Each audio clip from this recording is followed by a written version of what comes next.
চট্টগ্রাম একটা মাদ্রাসার নাম হলো নাজিরহাট মাদ্রাসা। 2016 সালে আমি বয়ানে গিয়েছিলাম। এত বড় মাদ্রাসা, হাজার হাজার ছাত্র, বয়ান করলাম, আলেমদের ভালোবাসা পেয়েছি। বয়ান শেষ করলাম, চলে যাব ঢাকায়। পাশে এক মাদ্রাসা ছিল, প্রাইভেট মাদ্রাসা। সেই মাদ্রাসার একজন উস্তাদ, বিশেষ করে যিনি প্রিন্সিপাল, সে বলল, যেই পরিমাণ দেশে ঝামেলা হইতেছে, হরতাল চলে, মামলা হামলা চলে, রাত্রে যাওয়াটা নিরাপদ হবে না, থেকে যা। থাকার জন্য তার মাদ্রাসায় গেলাম। ফজরের নামাজের পরে উস্তাদ আমারে বলে, ভাই, আমার হেফজখানায় এমন একটা ছাত্র আছে যে কিনা ঘুমের ভিতরে আল্লাহর কোরআন তেলাওয়াত করে। কিন্তু আশ্চর্য বিষয় হলো, সন্তান তার দুনিয়াতে কেউ নাই। অসহায় সন্তান, পৃথিবীতে তার কেউ নাই। আমি আবেগে আপ্লুত হয়ে গেলাম। আরে, আমি তো আল্লাহর ওলি খুঁজতে আছি, বড় আল্লাহর ওলি তো আপনার হেফজখানায় আছে। হুজুরের নামাজের পরে সামনে নিয়ে আসো। বললাম, তোমার নাম কি? বলে, হুজুর, আমার নাম জুবায়ের। আহ, কি চমৎকার! চেহারার ভিতরে মায়া ফুটে উঠছে।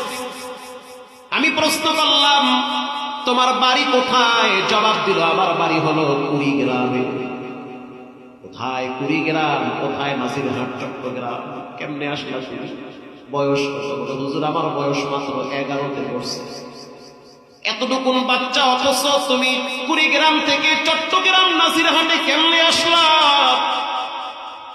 বাচ্চাটা চোখের পানি দেখলাম সাইরা কাঁদতেছে, জামার আস্তিন দিয়া চোখ মুছতেছে।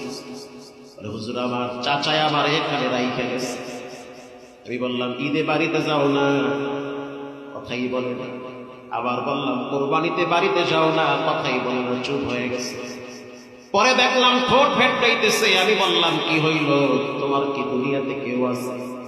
বলে, হুজুর, আমার আব্বা যান গাড়ি অ্যাক্সিডেন্টে দুনিয়া থেকে বিদায় হয়েছে।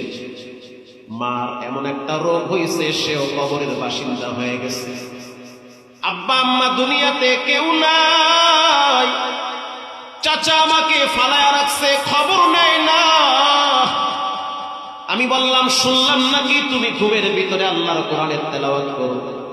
বাচ্চাটা বলল, হুজুর, যেদিন আমি প্রথম হেফজ নিছি, ওই দিন আমার সাথে 12 জন ছাত্র একসাথে হেফজ নিছে। ওই দিন আমি তাকায়া দেখলাম 11 জন ছাত্রর বাবা মিষ্টি নিয়ে মাদ্রাসায় আসছে, সন্তান হাফেজ হেফজ নিয়েছে। কিন্তু আমি তাকায়া দেখলাম আমার আপন বলতে মাও নাই, বাবাও নাই। আমি নির্বাক দৃষ্টিতে তাকিয়ে আছি। যদি আমার আব্বায় থাকতো, রক্ত বিক্রি করে হলেও তো 1 কেজি মিষ্টি নিয়ে খুশিতে মাদ্রাসায় আসতো। আমি বললাম, জামা কিনার মতো টাকা কে দেয়? বলে, উস্তাদ মাঝে মাঝে দেয়, তা দিয়া চলে সংসার, জীবন চলতেছে এইভাবে। আমি আবার প্রশ্ন করলাম, ঘুমের ভিতরে তেলাওয়াত করে শুনলাম। সে বলল, হুজুর, প্রতিদিন আমি সূরা ইয়াসিন তেলাওয়াত করি মা বাবার ইসালে সওয়াবের জন্য। আল্লাহ রাব্বুল আলামিন যেন আমার আব্বা আম্মাকে মাফ করে দেয়, এজন্য আমি সূরা ইয়াসিন তেলাওয়াত কইরা ঘুমাই।